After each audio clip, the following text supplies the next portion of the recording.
us some handhold around how we are navigating our time together in relation to climate disruption, ecological and environmental justice. So everything is connected. Everything is at stake and everything we do matters. And you showing up on a Wednesday evening, whether it's 8 o'clock or it's 5 o'clock, means a lot. And so I want to welcome you. I'm the Reverend Dr. Beth Johnson. I'm the chair of the Interfaith Coalition for Earth Justice. After our presentation, you're going to get to hear more about that. But I'm going to go ahead and let us get started now. First, what I'd like you to do is take a deep breath and arrive. You might want to do that again. You arrive from the various parts of our day, the various parts of our lives, and even the various parts of ourselves. Let us collect ourselves. When I have a member of my congregation refers to the squares on Zoom as a beautiful quilt. And I love the way that our quilt is looking. And in a moment, we'll see our speaker. I want to introduce our speaker. The Reverend Peggy Clarke began her ministry at Community Church, New York in the summer of 2019.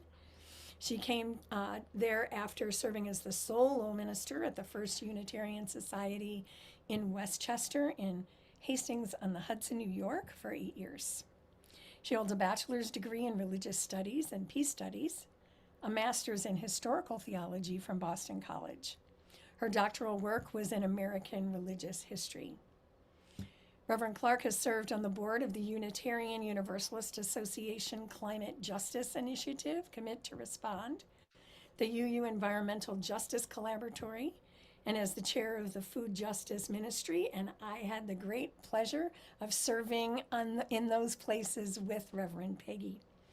She was one of the UUA's observer delegates at the 2015 United Nations Climate Summit in Paris, represented the UUA at Standing Rock, and most recently at the Mexican-American border, calling attention to the crises of separated families. In 2021, she served as a UU delegate at the United Nations Climate Summit in Glasgow, and that is the origin of her talk. As we begin, I want to acknowledge that where I am in North San Diego County is the stolen land of the Luiseño Nation and the Kumeyaay Nation. I would encourage you, if you know the land that you are on, to go ahead and put that in the chat. And if you don't know the land you're on, this is an invitation for you to learn that and help us to be in solidarity with the indigenous peoples of this country. So, all that said, invite you to go ahead and you can choose your speaker view. And Reverend Peggy, I am going to turn it over to you. Thank you so much. Did you want me to spotlight also? Sure. You're spotlighted Okay. for me, so. Okay.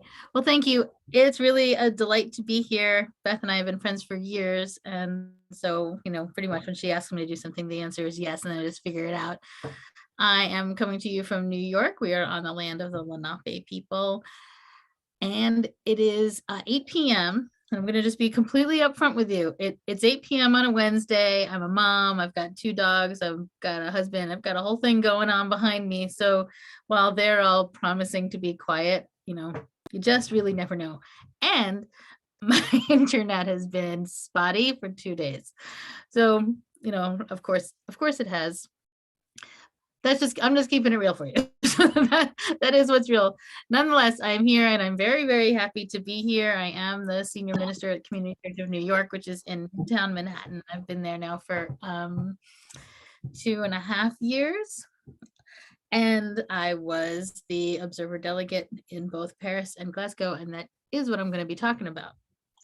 I was told that I have until just before 9 o'clock, including the Q&A. So I'm gonna be a really good New Yorker and talk fast.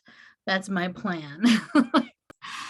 uh, and I also don't want to assume information that you don't have. So I'm going to explain some things, and maybe it's stuff you already know, and maybe it's really, interesting and important information for you. I'm going to start with just kind of before Paris. Like, how did we get to Paris? And then what happened between Paris and Glasgow? And then what are we supposed to do?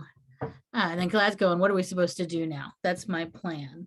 So in 1992, the United Nations Earth Summit in Rio de Janeiro essentially created what they called the Conference of Parties as a supreme decision-making body for the United Nations. And it's for the United Nations Framework Convention on Climate Change, which is way too long. It's the UNFCCC. But the idea was they are going to gather a body together every year as decision makers related to climate change. In 1994, they ratified that. 196 countries ratified it. And we have had what is called COPs, the Conference of Parties, every year since then. You might recognize some of the names. There was the Kyoto Protocol. There was what's often considered a failed attempt in Copenhagen. And it brings us sort of to Paris, which was COP21. And the idea really was that Copenhagen in 2009 really failed, right? Just didn't meet the moment. And between 2009 and 2015, there were these new strategies being put in place. How do we make it so that a COP not only has authority, but has some staying power and has some teeth? How do we infuse ambition into the project?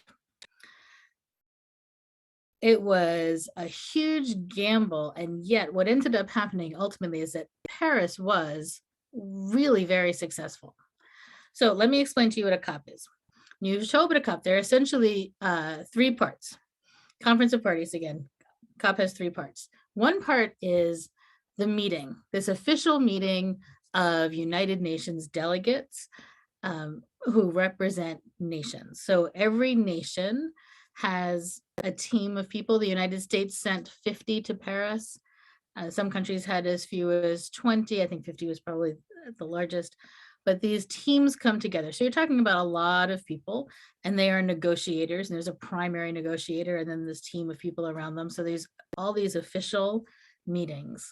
That's one part of it. Kind of surrounding them is this conference, the sort of convention experience at the highest levels. So it's all of the people in each of those parties who aren't currently in meetings, who are sort of around and just doing things, having side meetings, press conferences, going to side events, which are generally presented by scientists on new material. And then NGOs.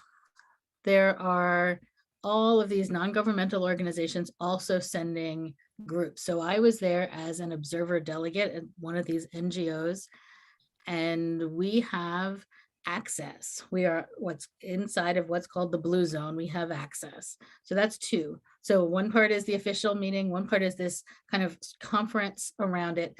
And then the third part would be the public. The public are not allowed in. There's something, this building is called the blue zone, and no one comes in, surrounded by soldiers, really. But the public play a really vital role in the conference. There's a huge green zone where the public goes and people hang out, but there's also people who they rally and they demonstrate, and activists who just surround this space all the time. So those are the 3 parts, and all 3 parts are critical in the success of a COP. I'll also say that at a COP, you have diversity, really like you don't ever get anywhere in the world. This is every single country on the planet represented in a single space. It's every single language. It's every religion. I mean, it's mind-boggling how really just exciting it is to be in the space. And there's a sense that everyone feels that. Even the people who sort of do this for a living have this experience of awe of just being together in this kind of space. One of the things that's really wonderful about it for NGOs is that there's access to people in power that we just don't get normally, right? You just don't. Someone like me, I don't have that. But we are then in this space. It's incredibly hard to get in. There's security like I can't even quite describe. But once you're in, there's this sense of, of access. So while there are official things happening in this interior space, the activists in the NGOs, people like me, are creating a mood that elevates both urgency and puts an enormous amount of pressure on people to be doing the right thing. They're just not isolated. They're really in conversation, in relationship, and it's a 2-week conference. And it's very intense 2 weeks. So that's what a COP is. In Paris, so we really do have to talk about Paris in order to understand Glasgow. When Paris started, so it's 2015, Barack Obama is the president. Obama understood that he did not have, he had an enormous amount of international clout, but he didn't have a lot of national clout, right? And he had, in 2015, he had a Republican Congress that had that was in no way trying to hide that whatever he did, they were going to make unsuccessful, right? I mean, Mitch McConnell came out and said, it is my job to block the Obama agenda, whatever it was. So that was sort of an interesting challenge for him. Here he was a critical leader in the international stage on climate, but had very little power, or, not the power everyone else wanted him to have here in his own country. So what he did was he did some really, really wonderful strategic things. And the part that relates here is that he invited faith leaders to the State Department and to the White House. And we had this 2-day meeting, and we met with the Secretary of State, we met with Secretary of Energy. There were like 90 faith leaders invited. And the basic message of these 2 days was, we are willing to negotiate with you as the American team, the American climate team, if you're willing to tell our story when you get back. We need for you to herald our success because you have a moral voice and you will help us to move this forward when we have such a block in Congress. So that was the deal that we made. And it worked. What it meant was that when we got to Paris, we had real access. We were our own team, right? The faith leaders then all knew each other, and we were getting daily briefings from the American, from the envoy and the deputy envoy, and we met with the negotiators, and we were able to really bring our issues, and they were able to say, this is what we're pushing for, and we could say that we're going to support that, or we're not going to support that. This is what we need for you to be pushing for instead. So when we get to Paris, there are sort of 3 issues. The first one is, can this happen at all? It seemed like what everyone was showing up for was some kind of real climate agreement that was going to meet the moment. And there were several countries there. Saudi Arabia was at the front of the line saying, let's just postpone. This isn't working. We don't have enough time. We need, 5 more years. Give us 5 years to really think about this, and we'll come back to the table with something to talk about. So the first thing that we needed to worry about is this even going to happen? The second thing was, can we get these countries to agree to a 2-degree goal, right? Warming of no more than 2 degrees Celsius. That was on the table. And the third was, can we create an agreement that every country can get through their own internal mechanisms? And this was particularly a problem for democratic countries like our own that had to get through something like a Republican Congress that was really committed to making sure that didn't happen. So the conversation during Paris, the first week felt kind of deadening and frightening. And the Saturday at the end of that first week, our envoy, whose name was Todd Stearns, said that on the one hand, he felt like this was never going to happen. He was actually feeling really defeated. And on the other hand, he knew that he'd felt this way before about a lot of things, and it turns around anyway. So he said, we're going to figure this out.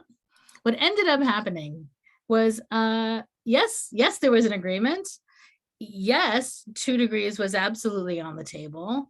And yes, they figured out a way to get it through even difficult governments like our own. The 2 degrees, they actually got not just 2 degrees, but the language in the document says less than 2-degree increase, less than 2 degrees. That was the goal, which was astounding. When we started, how are we ever going to get to 2 degrees? They were talking 3 degrees, 3.5 degrees was on the table. It just felt like we're never getting anywhere. And yet there we were. The language says less than 2 degrees. And I'm telling you, that has a lot to do with the public and all of the internal pressure from those NGOs. When you walked in that building, it said 1.5 degrees on every wall. People were painting it onto the walls, 1.5 degrees, because really 3 degrees is deadly, 2 degrees is deadly, 1.5 is frankly really dangerous. So I'm going to get back to that, but just to say, so yes, there was an agreement. Yes, less than 2 degrees, so we got that. And then they came up with a plan, and I'm telling you this for a reason. They came up with a plan that people back at home here in the United States said was a failure, but was genius. They decided that it wasn't going to be a treaty. They decided, now this is, people were up in arms, there's no legal requirements, this isn't a treaty. But President Obama said, I'm never getting a treaty passed. Our Congress will never vote for a treaty. Instead, this has to be an agreement, which is what it's called, the Paris Agreement. It has to be an agreement, and it has to be grounded in nationally determined contributions. It can't be decided by the COP. The group can't decide what it is that's happening here. Every country has to come up with it for themselves. Nationally determined contributions, which is just individual climate plans. Everyone has their own individual climate plan, which in the United States is perfect, right? We love individual plans. We love to say, this is ours. And that's what happened. He came up with this plan. People were so critical, but it really survived the Trump years. I think someone's off mute. I'm going to stop for a minute. Can we just mute you? I think that did it. Folks, just remind you to put yourself on mute if you don't know where the mute button is. It's at the bottom ribbon of your screen on the left side, and it looks like a little microphone, and it says mute. Thank you. So we have NDCs, nationally determined contributions. We have an agreement, not a treaty. And then the other thing that we got was 100 billion pledged to poor nations with help, just for help with adapting to a new climate. That's what we got. Now, when we went into Paris, when we were showing up there, the planet was on target for reaching an increase of temperature of 6 degrees. When we left Paris, we were on target for reaching an increase of temperature by 3.7 degrees Celsius. So that was significant. Without Paris, it has been determined that we would today be on target for a 7.4 degree increase. So Paris was incredibly successful. It absolutely moved us in the right direction. It was a complicated plan, but it was a plan that survived, and it survived President Trump coming in and deregulating and trying to move a lot of these things backwards. It didn't matter. Again, it wasn't a treaty. Nationally determined contributions meant that there were a lot of public-private partnerships. So he couldn't undo a lot of that. It actually really held up under the pressure that the Obama administration knew was coming. Before Glasgow, the next thing that happened was the Intergovernmental Panel on Climate Change, the IPCC report, which came out in August of 2021. I don't know, did you all read that? Am I the only person who read that all the way through? Okay, doesn't look like some of you read it. Okay. So the report was incredibly depressing. this is a report that comes out. We've had 6 of them since 1990. It comes out in 3 parts. There's science, and then there's an impact statement, and then there's a mitigation statement. And every year, every time it comes out, every few years, it builds on the last, and we're getting more and more clear about the models and more clear about what's happening with climate. And I'm sure I don't have to go over with any of you about what's happening and why this is so terrifying. But that report was stunning, and I expected it to be stunning. I think everyone expected it, but there was something about just reading the science and understanding just how dangerous it was. And there were some things that were really clear. So remember, this is August, right before Glasgow, which is in October. Some of the things that were really clear. One is that if emissions aren't cut by half by 2030, we will pass a turning point that we cannot reverse. So it's not like it'll get bad and then we cut emissions later and then we go back. There's no going back, which was really,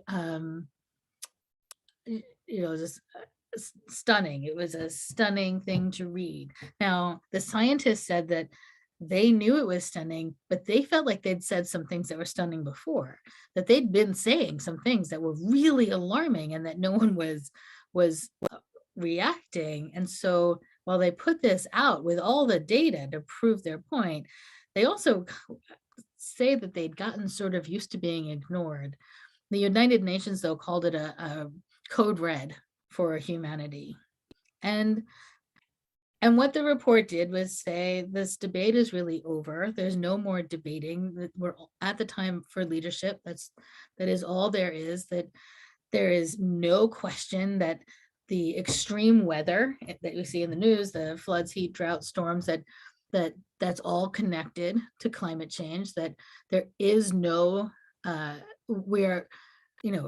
2021. We're like 9 years today. It's 2022. We're 8 years from no turning back. They also did a really interesting thing of assessing back 2,000 years to kind of prove that this is unprecedented. This is absolutely happening because of human action in these last 150 years. We also learned, that's in August, we learned in September that while everyone is supposed to be working to reduce emissions, we were actually it looked like we were about to be increasing emissions by 16%. So that's September. So August comes this really depressing report. And then September is time for nationally determined contributions. Every country is supposed to submit their numbers. This is what we're doing to ensure that we get to our goal of less than 2 degrees. And while everyone is submitting, they're doing a stock tick. They're like counting up all of the emissions and all the carbon that's going in the atmosphere and realize we're going up 16%. That's when all is said and done, we're actually not going down, we're going up. And that was specifically because Brazil, Mexico, and Russia were predicting increases, not decreases. So that was terrifying. So we understand that we're in a really terrible situation, and we understand that the nations that had promised in Paris that they were going to get serious about, really doing something, weren't really doing something. And that's really how, Glasgow starts. It started with this feeling of like, what are we doing? Countries were submitting promises related to 2050. The report is saying by 2030 it's too late, and they're saying, well, we promised by 2050 we'll get something done, which, by the way, is nothing. 2050 just means that I'm passing this on to somebody else. Like, the next politician will deal with this. I'm going to make some bold promises for something someone else is going to have to figure out.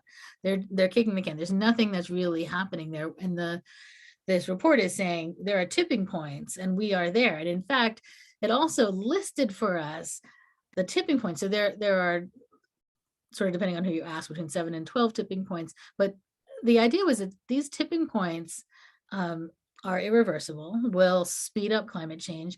And originally it was thought, you need an increase of something like 5 degrees. And this report said, no, actually, some of these are happening already.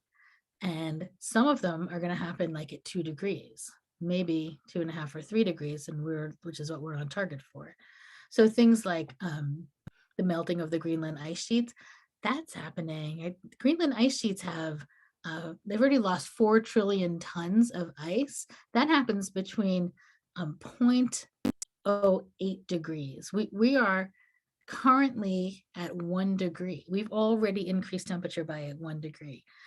So we've already hit the point at which the Greenland ice sheet is melting, and we're seeing it melt. That is already happening. Right? We've already warmed enough for that to happen.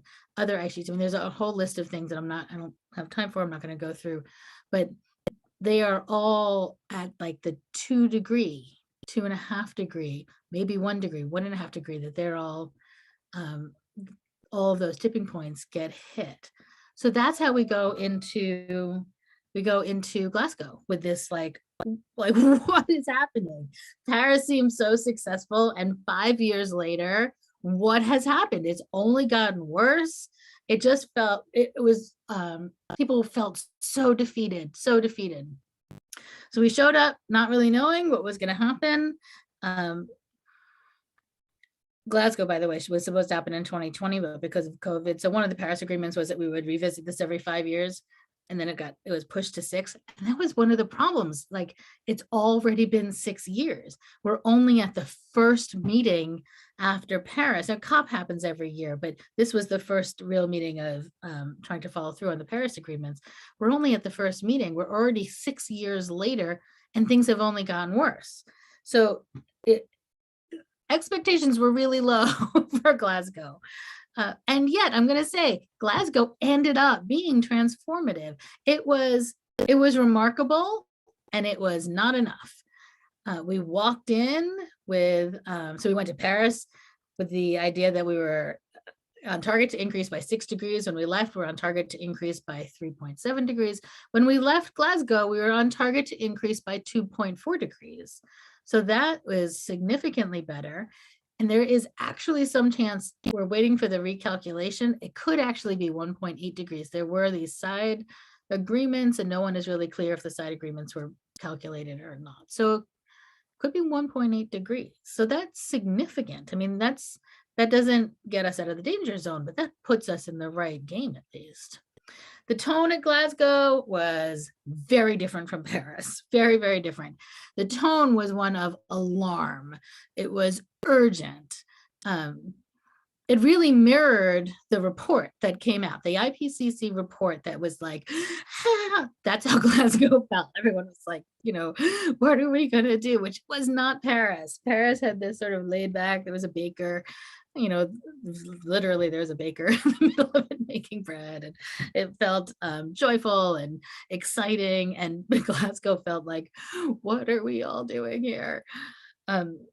The politicians were really mirroring the science. The policy was mirroring the science, which is how it's supposed to be, right? It felt right. It felt like they were in alignment. And the text recognizes that this is a critical decade, that this is what is supposed to happen, that we have to have emissions by 2030. The text says, we understand what has to happen. The language, so going into Paris was like, can we get to 2 degrees? The language in Glasgow was, we have to resolve ourselves to 1.5 degrees. At 1.5, we really cannot get past 1.5, which is so different, right? 1.5 is suddenly the top of what's acceptable, whereas going into Paris 6 years earlier, we weren't sure we could get to 2 degrees. I would also say in Glasgow, the moral voice was heard. It was so clear. They centered, the whole way it was designed, they were centering these personal stories. People were telling their stories. They were telling these really powerful stories about what life was like. This wasn't one of the official stories, but I ended up talking with a woman from Ghana who was, essentially, in Ghana, girls have only recently been going to school. one of the ways, one of the reasons that they can go to school is because there have been advances that keep the work at home much lighter and allow women to do the work that they want to do on their own and allow their daughters to go to school. And that's being reversed because um, now there is no water. It takes so much longer to get water that the women need help to get water. So they keep their daughters home from school and they go and spend their days looking for water. So we're not just talking about an immediate crisis, we're talking about a generational crisis. There are other stories. I spoke with a woman from Bermuda who works in domestic violence, and she said she wasn't interested in climate change. She just felt like that wasn't her issue. This is her issue. She does domestic violence, until she realized that the hurricanes that were coming through Bermuda were creating an economic situation that was making domestic violence significantly worse. And she realized that if you don't address climate change, then you're not addressing women's rights. So for both women, those stories, and Glasgow was filled with those stories, people telling their stories in a way that they didn't in Paris. People were just sitting with each other and telling these stories. I'll say, Boris Johnson had mocked climate activists, but he hosted Glasgow and completely changed his tune about it.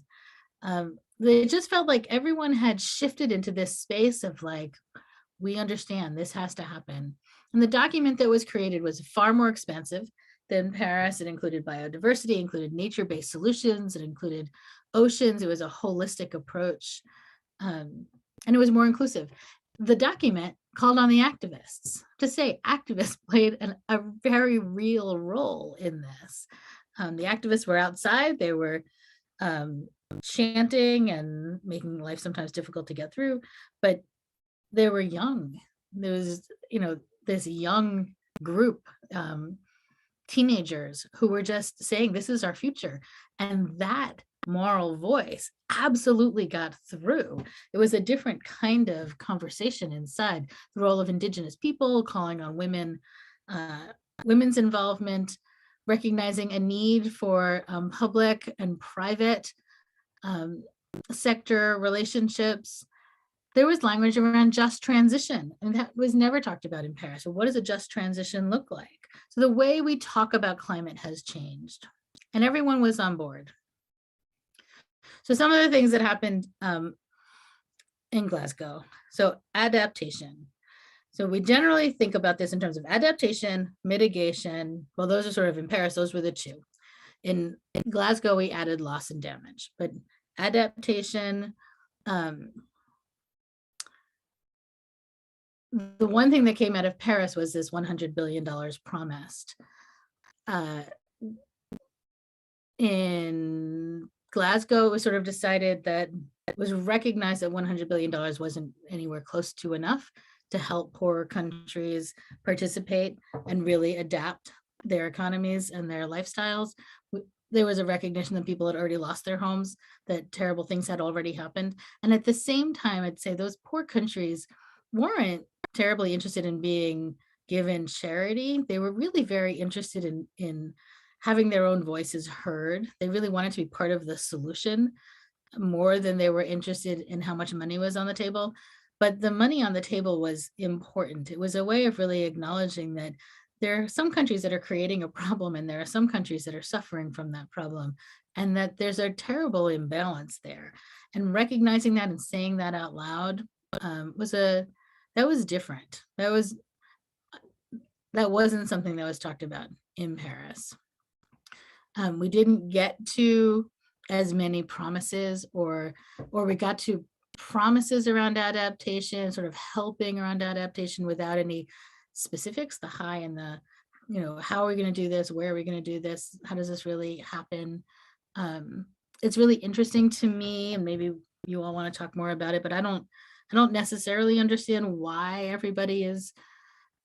the wealthy countries so concerned about committing to helping poorer countries? And I understand in some way it's just capitalism and no one wants to let go of what they have, but there is an intransience, like there's this intensity about the no. And I don't know, are we afraid of legal liability? Are we afraid that it'll just never end? Are we just insensitive to it? But that's an interesting question for me. The other thing is mitigation. So we got to a total of 2.4 degrees. That's not good enough. I will say that one of the things that was happening at Glasgow was, can we not meet in 5 years? Like, it's just too long. Can we maybe talk about 3 years? So in the end, they agreed to meet in 1 year, which was amazing. So the next COP, now it's in Egypt, and everyone's coming back to the table to finish the conversation. How do we get enough money? How do we not only get more money, but how do we create the mechanism by which countries access the money that they need? I feel like I have way too much to say, and I'm going to try and wrap it up so that there's time for questions and answers. One of the big concerns that people had was China. So let me say this about China. There was a concern that China did not show up, and China didn't show up. But China tends to underpromise and overdeliver. They, in fact, have an internal plan for climate neutrality. They are actually moving faster than most countries are moving. So there is a lot of talk about China, and I think that without a lot of kind of sense that China is actually moving things forward in a way that other countries aren't. And I'm going to wrap up with this. I think that what Glasgow did for us was say that we understand, we are now ready to make something happen. What COVID did for us was show us that we actually have the money and we have the ability to move very, very quickly to respond to emergencies. Glasgow is saying, we get it, there really is an emergency, and then this virus has told us, and we also know how to respond to it. There is the possibility of a world beyond all of this that's actually quite gorgeous, that is really grounded. It's moving capitalism aside and reprioritizing this holistic way of living in relationship with Earth and with each other in a way that doesn't prioritize growth, and doesn't prioritize exploitation, and instead prioritizes relationships. There's something that's on the other side of this that I think is motivational in a way that maybe even the fear of what, of climate change, it's inspirational. It's wildly exciting. And when I think about it, I think that is the world I want to live in. So on the one hand, I want to say what's happening is really awful. People are starting to get it. They're starting to listen. Public outcry is absolutely necessary in the conversation. And let's really imagine the other thing, the world that we really want, the possibility of something that's completely different. Because I think that thing is absolutely worth working for. I'm going to stop. I feel like I've talked too much. I didn't get to a lot of stuff because, that's the way that life is. But maybe I can answer some questions, or there are things maybe you all want to talk about. Whoa, let's take a breath. Let's thank Reverend Peggy. Amazing and wonderful. Thank you so much. I'm sure we have some questions and we will take them. I have a question, but I'm going to open it up first. And what I would like to do is have what's called a progressive stack. And that is, if there are people on this meeting, in this Zoom, who identify as people of color, please go ahead and we would invite you to speak first. I can't presume to know the identities of folks. So I'm going to just give it a minute. That's not to put anyone on the spot, but it is to prioritize. So give it a minute. And if you are inclined as a person of color to go ahead and speak up or put a question in the chat, would love that. And I'm going to give it another few seconds. Perfect. Yes, absolutely. A great talk. Always eloquent. Someone has a question they sent just to me, and it's actually something I had wanted to get to. So if there aren't other questions, I would actually really love to answer. Go ahead, and then we'll, Um, although if you wanted to go to the progressive stack, if there are other people who have, looks like someone's I raising a hand. don't, I, okay, let's see. Let me check with Joel. If you identify as a person of color, your hand is raised. Come off mute.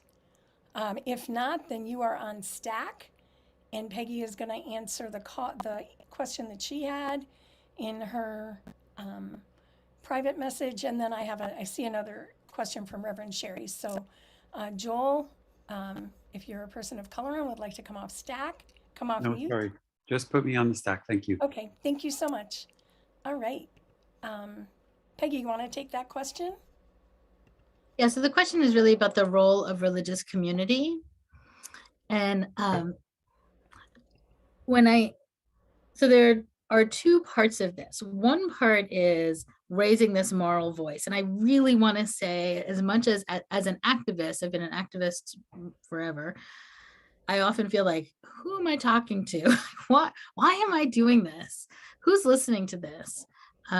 So I want to say first, the moral voice is necessary, and the people making the rules are listening and are moved by it. But there's something more than that. When we start to shift into this new way of being, community is going to be critical in how we live a new and different life. And communities today, I've just recently have been putting this question out all over the place, like, where's your community? People don't necessarily experience community in their neighborhoods. They may experience it at work, but often they experience it through religious community, through their spiritual, those, church, synagogue, it's their religious homes that they feel most grounded. I think that's where we start to build real resilience. That building resilient communities is a spiritual practice, and we will do that together with great intentionality when we are willing to take the risk of being in relationship with each other with that kind of authenticity. But if we are going to rebuild society in a way that will promote the greatest health for all beings, then we are going to do it in loving kindness with each other. And that's going to happen in religious community. I don't imagine that we are going to move forward or be successful in the way that we need to be if we aren't grounded in spiritual practice. So I think that that's a critical way that religious community is necessary moving forward. Beautiful. I'm glad that this is recorded because I want to grab that thing you said about building resilience in religious community as a spiritual practice, and there was more to it, and I'm going to get it and transcribe it. So thank you for that. There is a question in the chat that I saw first, and that is, who enforces the agreements and how? Good question, because nobody and no how. I mean, a lot of international diplomacy is about reputation. So one of the things that happened to us in 2016 and sort of over the course between 2016 and 2020 is that the United States ordered away a lot of our reputation. Nations, internationally, we all rely on each other. International commerce is critical. And when countries can't be trusted, they also can't enter agreements of all kinds. Trade agreements are necessary. So clout has a lot to do with it. For instance, when we entered the Kyoto Protocol and then stepped out of it, the United States lost an enormous amount of trust, and it took a long time to rebuild. And Obama did a lot of good work, and then around climate really moved himself out as a leader and brought other leaders in. In fact, the reason Paris was so successful is because part of the strategy after Copenhagen was getting the United States to take leadership. He did take leadership. He created all these side agreements. He brought people in. He made agreements. But ultimately, what happened in Paris was not a treaty. There was nothing legal binding it. So that there was an agreement about how we would leave it, how you go in and how you get into it and how you leave it. President Trump pulled us out. Now, I will say he pulled us out according to the agreement. He didn't just say, we're leaving and then be done with it. He said we're leaving and waited, I think it was, I think the agreement is 13 months or maybe 23 months. So there's a whole process of leaving, and he actually engaged the entire process of leaving, which is what ultimately kept us in it, because by the time we came around to the date of leaving, he was out and Biden put us right back in and said, never mind. But we lost an enormous amount of trust in that process, an enormous amount of trust. And when we got to Glasgow, we were not trusted and we were not the leaders. We did not, there was a real acknowledgement of, we have to rebuild this. It's going to take a lot of time. It was very fast, took us no time to lose it, and will take a lot of time to build it back. But so nothing keeps us in it. This is all based, it's a covenant. It's all based on relationship. If you want to be in a relationship with me in 10 years, you're going to be in a relationship with me today, and we're going to build this up together. And over time, that's how it works, and it doesn't work. Okay, thank you so much. And Joel, you had your hand up.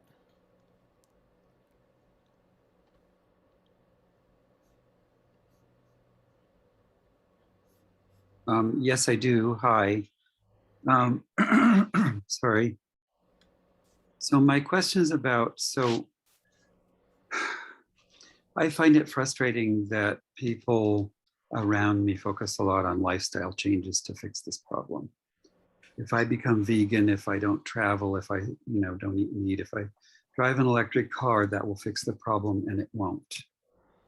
And I get actually kind of agitated when I'm saying this, but the carbon footprint thing was actually created by BP to throw the onus onto us. It's our problem. BP actually created the carbon footprint concept. So I don't mind that people do good things in their lives, and I think it's great that we do. And I also drive a semi-electric car and eat semi-vegetarian and all that good stuff. But my question is about, where do we go? What can we as individuals do? And I feel like you've started to answer this already with your referring to the religious communities. What can we do as individuals? How can we help? So I think what you're saying about carbon footprint is important. And it's important for a few reasons. One of them is we have to understand collective action over individual action. With that said, we have tremendous collective power in our purchasing habits. So for instance, I also drive a hybrid. When I bought my hybrid, there were very few on the market. There were hybrids on the market though, because so many people were saying, that's what we want. We want more options. So now today, if I go buy a new car, I have plenty of choices around what kind of hybrid. And in fact, I could get an electric car because there are choices now. So while it doesn't, my particular driving habits are not actually going to change the world, my collective, when I join a collective of people who are putting pressure on corporations want to make money, and they do respond. So there is something to that. There's, if we all collectively ate less meat, then they wouldn't be tearing apart the Amazon in the way that they are, right? So these things are all related. At the same time, my own personal, if I'm the number of bottles that I might personally drink of water aren't going to transform the world. But if I were to say, join other people in saying together, we're going to shift the culture so that instead of that, we now use, I use a glass instead of plastic, like that there are ways to change things. The other things that we really can do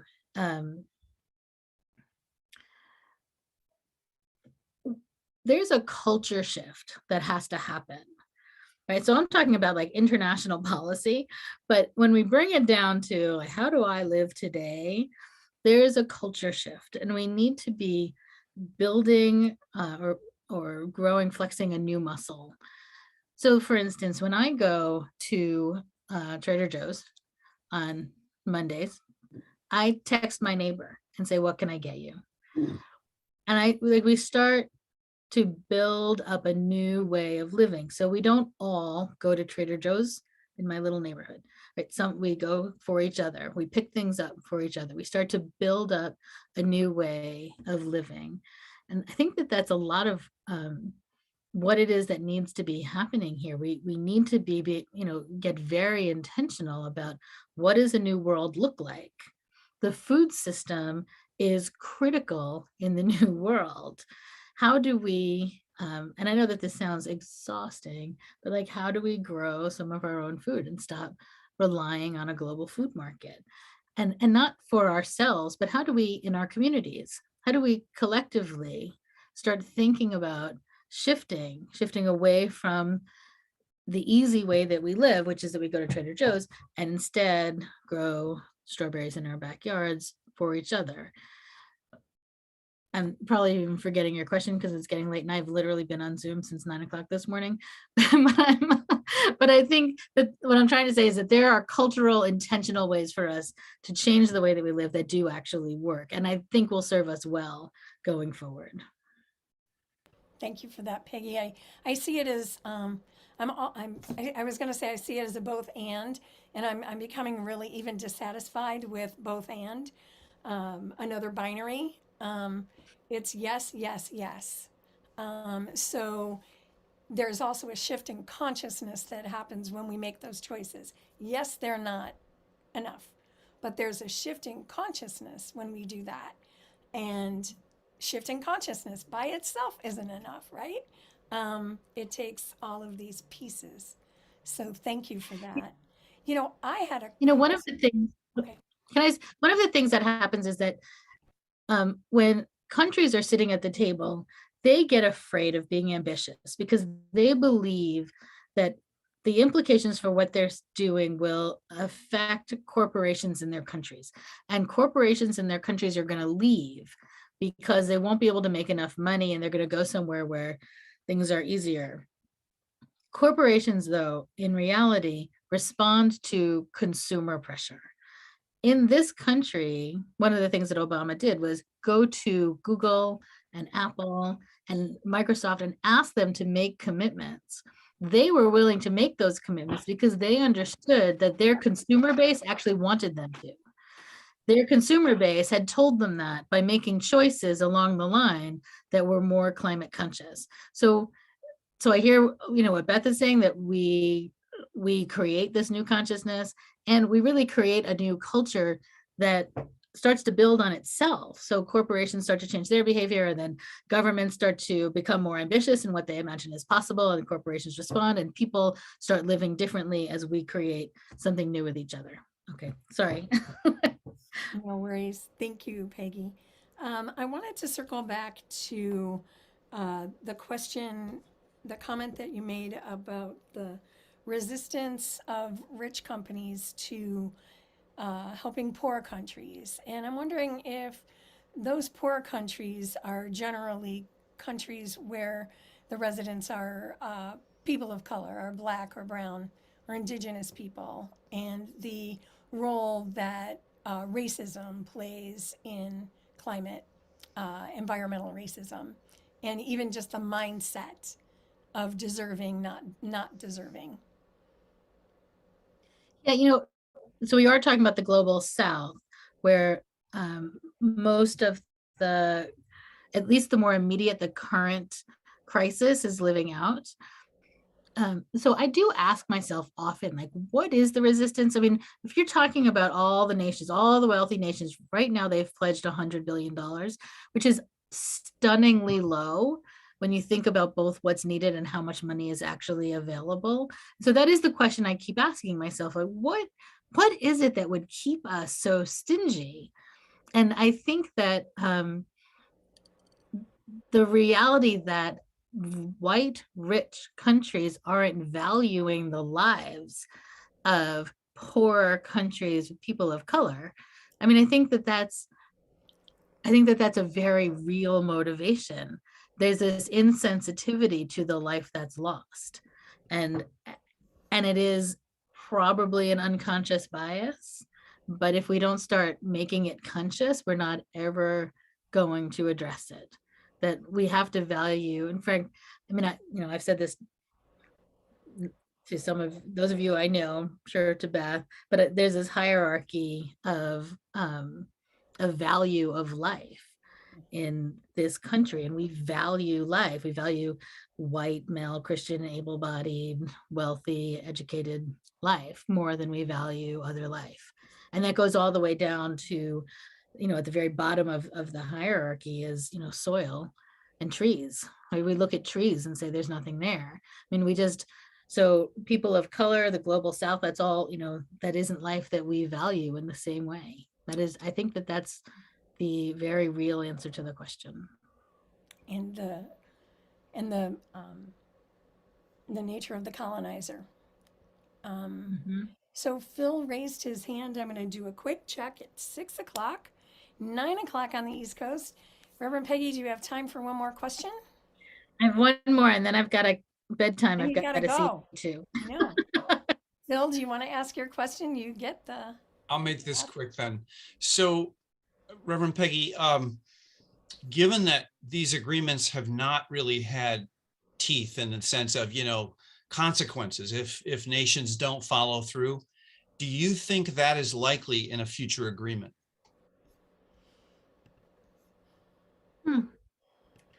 I'll say that I was really surprised by Glasgow insofar as people seemed so much more willing and honest than they were in Paris.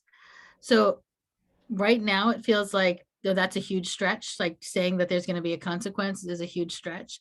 And at the same time, the urgency I just experienced tells me that people are moving faster than maybe it appears. So yeah, I think that it is possible that nations will be willing to enter with some kind of consequence. And with that said, I mean, I'm saying that out loud. I'm thinking, really, I mean, China almost never wants to, they don't even want to enter the agreement because they really just want to work independently. India, Brazil, Russia, and the United States tend to be the highest emitters and the most resistant to anybody telling them what to do. So it seems like a real stretch, and I've seen really surprising things happen. So I'm not going to say that, I'm not going to give you a hard no. Well, Reverend Peggy, we are going to let you leave on this note. I knew this would be beautiful and intense and enlightening. So I just want to thank you. Give Reverend Peggy some Thank you all love, so much. some heart. Sorry if I talk too fast. No worries. Give my love to the family. And if the rest of you want to stay on, we can talk a little bit about ICEJ and then we'll close. All love. And did you see Reverend Sarah Gibb Millspa's here too? Oh, Peggy's gone. But Reverend Sarah Gibb Millspa's here as well. Thanks, everyone. We've got some folk. Hi, Sarah. Got some folks that needed to leave, but we did want to leave a little bit of time here to, I have a sense that we could, this is my sense, that we could have a discussion for another hour, and we're not going to do that. But we will we'll take Peggy's talk, the questions that came up, and thanks, Reverend Sarah, and then figure out, what we want to do with that and how we might want to make our way and how ICEJ can hold space for some of these questions. So, yeah. I'm going to turn it over to Diane for announcements. And by the way, we see your comments in the chat. There were lots of comments, and we will hang on to them too. Sorry, I thought we were going to do something. Oh, What did you think we were going to do? no, I thought we were going to go into another conversation Oh, sorry. with No. more specifics, but that's another time, right? Yes, yes. that's another- Great. So I need to reduce this so I can add, I'm sorry, I'm getting out of full screen here. Okay, so for any interested persons of faith, however you define that, to join us via Zoom, we would like you to contact Phil Petrie. And Phil, do you want to put your information in the chat? The next meeting is Tuesday, March 8th from 3 to 4:30 p.m. And it's always a wonderful conversation. The Interfaith Coalition for Earth Justice will be developing local resources for Green Faith's Sacred Seasons for Climate Justice between March 19th and May 6th. This is a time when 5 major sacred days or seasons and the spring equinox and Earth Day are recognized. So more on that is coming up. San Diego 350 offers many, many opportunities to act on climate, and you can find their information on their calendar. And maybe we could get the link there as well so people can copy it. And I think there's a chance that Phil might be sending out something after this that provides all these links as well. So we just want to use many ways to let you know about the good things going on. Another interfaith opportunity is through Interfaith Power and Light's Sacred Trust, Our Children's Rights to a Livable Future. And it is a Climate Action Week series set for April 22nd to May 1st. Activities include ways to safeguard our Earth for future generations and highlight our faith call to respond with bold and just solutions to climate change. You can get informational packets from them. They are free starting in March. And let's see, maybe I can really quickly put this in the chat, unless Phil does that. I don't know. Anyway, very soon, ICEJ will send out a link to view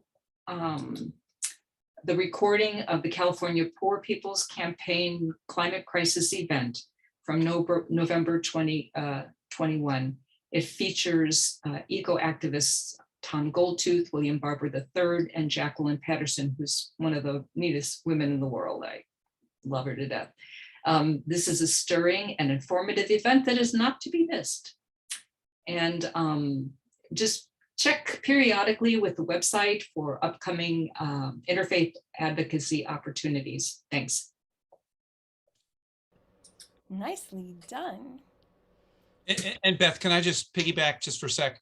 Sure. Because things are evolving as we go here. So we will actually have a watch party for that event that Diane was just talking about, but I didn't get Diane the proper information. So anyway, it's I've seen the whole thing of that Poor People's Campaign climate event, and it is really worth watching. I recommend it to everybody. Yeah. It includes folks who work Glasgow. It includes folks from the indigenous communities, so you can, look for that.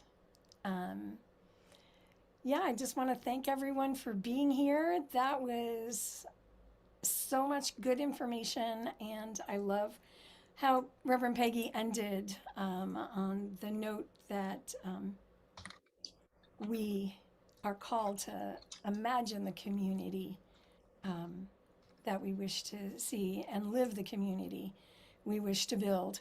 And we may not see it in our lifetimes,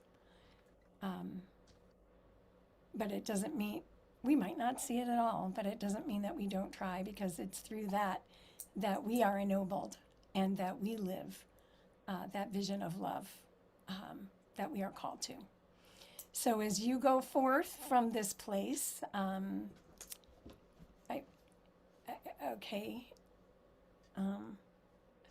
what about involvement in the Parliament of the World's Religions? Thanks for this. It's always wonderful when the Parliament happens. It's happening in Chicago, where it began in 1893. So thanks for putting that information in there, Reverend Sherry. And I think that's it. Why don't we call it done? Feel done? Thanks, everyone. Deep bow. Thanks, Beth. Good to see you all. Bye-bye. Hi, Judy. Glad you're here. Bye, everyone. Good to see you. Thank you. Bye-bye. Bye-bye.